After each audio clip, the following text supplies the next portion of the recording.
once we started making the film, it just kind of interwove and started growing into these other things. You know, she's also, on top of being emotionally isolated, she's also physically isolated. She's been moved to this place where she doesn't know anybody, she doesn't have a community, and when you have children, one of the most important things is having a community.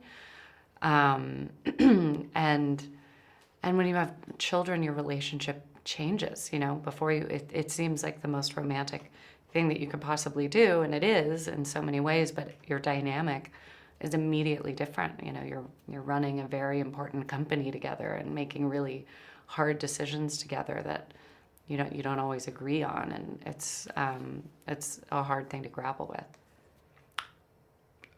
One thing that surprised me was that watching this movie was, for me, accepting of being hurt, to feel, even as a man, what she feels. In such a challenging role, how do you protect yourself as an actress from scratches and scars in the aftermath? You know, it's actually really fun to get to do a character like this, because you get to just kind of like go absolutely wild and not think about repercussions or reactions or how you look, or, you know, it's really, really freeing. And the reality is, once I kind of bring up the emotion and they call cut, that it's not my reality. So I get to kind of just like walk away with like, whew, like a high almost. End of the day. Yeah. As you said, there are a lot of scenes in which the movie explodes in a rampage all of a sudden, and I guess there should have been a strong bond of trust between you, Robert Pattinson, and also the baby, of course. How did you work on the set to build that trust, that body awareness? There was, you know, Rob, I was the mother. My son was like, I think 2 at the time, and Rob had a brand new baby.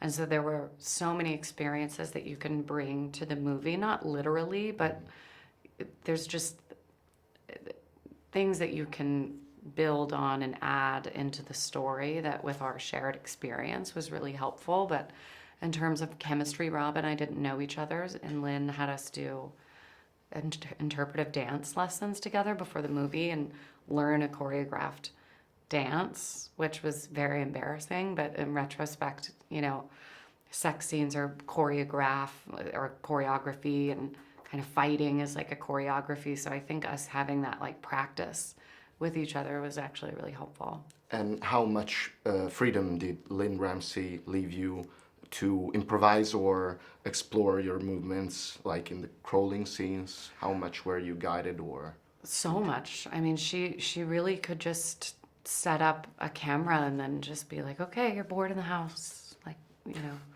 go, which was amazing, because a lot of directors, sometimes they want to micromanage and like make them feel like they're really a part of the process, and make sure everybody on set knows that they're a part of the process.